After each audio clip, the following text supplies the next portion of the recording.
This is No Spin Live, and do we have a show for you today? We're going to talk about surgery without consent, the case of the exploded nipple, and plastic surgeons getting plastic surgery. Do they actually do that?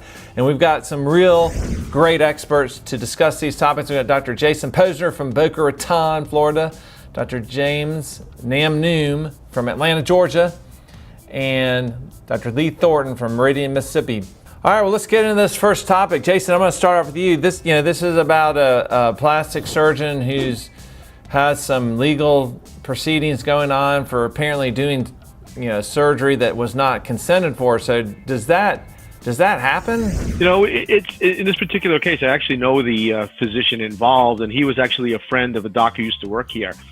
And these things can happen. We have to be very careful about what we do. I mean, I can't tell you, pretty much on a weekly basis, I'm with a pre-op patient before taking them in the OR, and they say, "Oh, doc, by the way, can you do this while you're there? Well, can you do this while I'm asleep?" And the issue is, unless you have consent and discussed it with the patient, it's assault if you're doing something that they did not agree to and you didn't discuss. I mean, Jimmy, we obviously don't have the details, so I'm not sure we can actually comment one way or another, but I mean, what's your take on this whole deal?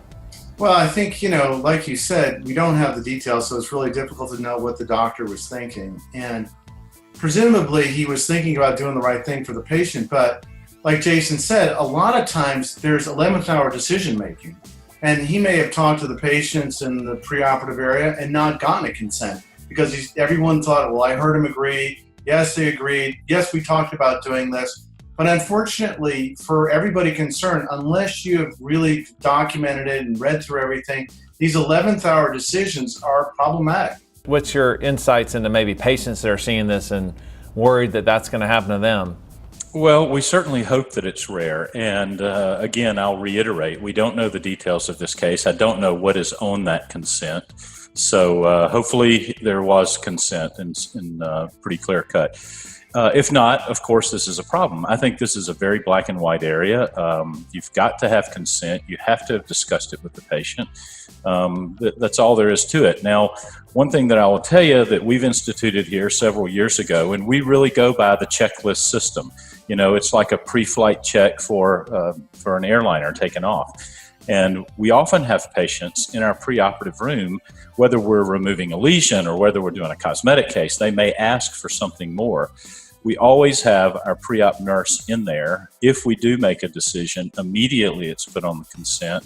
That consent follows the patient to the operating room. We check again before we start the procedure. These are the things that we're doing, and we limit it to that. All right, well, those are some great insights. I'm sure this is probably not the last time we're going to talk about this case because I'm sure there'll be more to it. But all right, let's go on to the next story. It's so funny, reading the headline, I was thinking, count the red flags here. Botched. Sugar Queen's fourth boob job leaves her with one nipple twice the size of the other. Okay, so a lot to talk about here. What's the deal here, Jason? So this is a case in which a lady has some overfilled saline implants to the point beyond manufacturer's recommendations. Okay, I don't consider that's bad, but not too bad because I've been involved in some of those cases in the past. The question is, she had a circumareolar mastopexy and one of the sutures broke and one areola was bigger than the other. That's how I understood the case. And now she doesn't want to fix them because it might involve changing the size of the implant or other such thing. And so now she has some asymmetric breasts. So that's basically the story as I understand it. So simple solution to me would be, okay, pop the suture holding the smaller areola, problem solved. You have two symmetrical large areolas. I got that. But in this case, the story went about you had to decrease the size of the implant and such. And to fix that areola properly, you'd probably have to take out some of the stretch in that implant and decrease the size and then fix it and then blow it up later. So I think this patient's a little crazy and a little attention seeking. And if it was my boob, I'd probably hide them. To me, she would actually do herself a favor going down in size, it looks like to me. And I'm sure that is part of the problem. But I mean, what do you think about this whole deal? Well, I mean, there's so many things wrong with this case that it's hard to know where to begin. The implants that are too long are much too large for a patient. a mastopexy that's the wrong breast lift operation to do. And then her goal was to get to 2,000 cc implants. I don't know about you, but nobody makes 2,000 cc implants. So to Jason's point, you're widely outside the boundary of what is appropriate for the patient given her physique. And now you're taking implants, so you're going widely outside the boundary of what's right for the implants, and it's the wrong kind of breast lift. And it, there's so many things that are wrong with this case. It's hard to know where to begin. But like Jason said, I mean, you obviously, in someone who had better judgment, you would put in a smaller device and downsize her implants to take the stress off her mastopexy, or you'd convert her to a circumvertical mastopexy, and that would be the right thing to do. Dr. Thornton, I don't know. Maybe Sugar Queen showed up in his waiting room. He had to run off, but he's having technical difficulties. But the one thing is that there is this obsession with these patients. I mean, this is not about this story, but we can talk about it, like with just size, and they just want to be bigger. But God, I mean, I'm sure both of you guys see some of these things. It's difficult to. I mean, you look at this picture, and it's like, to me, it's natural that, or it's obvious that she needs to be smaller in size, but she doesn't think that. And that's a difficult situation because those people have a lot of problems. And it's not just breast implants. I mean, how many patients that you see for lip augmentation, they come in, they want bigger. I'm like, no, stay away. Your lips are too big. Or they get in this filler obsession where I'm like, you're on filler holiday, for a few months, let it calm down, or even dissolve some of it and start again.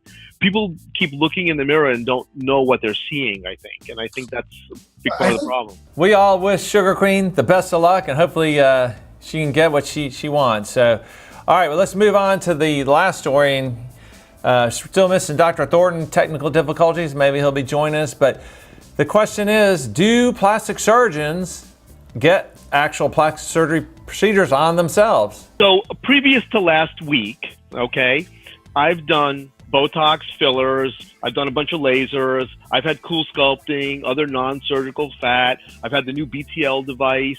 I actually had a little gynecomastia excised a number of years ago, fibrous, and it was painful.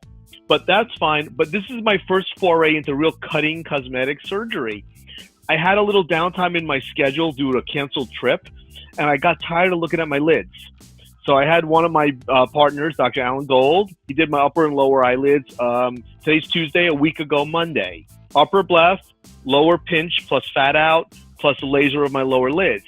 And I did it exactly the same way I do my patients. I got a 75 Demerol, 1 Ativan, and I did Pronox. Okay, nitrous oxide, no general, no IV sedation. I didn't feel a damn thing throughout the whole case. I took 1 Vicodin the night of surgery because I thought it would help me sleep. But other than that, no pain meds. It was nothing. I couldn't stand looking at myself anymore. I was looking at patients telling them they needed eyelid surgery, and they'd look at me and said, you needed more than me, doc. When are you going to do yours?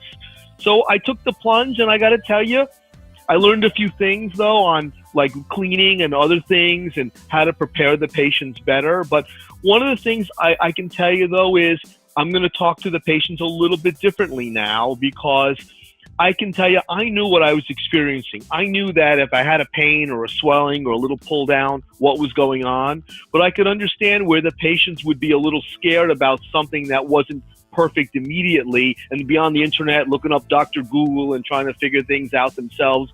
But I knew that. I knew what I was going through. So I think it was a good learning experience for me, and hopefully I don't look as bad as I did before surgery. I think that Jason really nailed it. Most plastic surgeons do non-invasive plastic surgery, if you want to call it minimal surgical plastic surgery.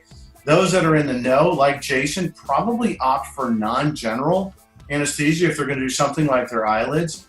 I think a lot of men probably have fewer, as Jason said, cutting operations. I think some of our female compatriots are more likely to have had operations that we would more traditionally do on our patients. But as the techniques get better, as we're able to better discern ways to ameliorate pain and to manage the whole experience, I think we'll see more of our docs, male docs, getting the kind of cutting plastic surgery that Jason got.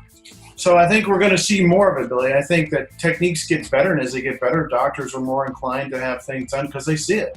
What do you think? I think it makes total sense. If if you're not willing to do a procedure or have a treatment that you're going to offer on your patients, that doesn't make sense. So but I agree. I think non-surgical is much more common, but there are surgical procedures people are doing.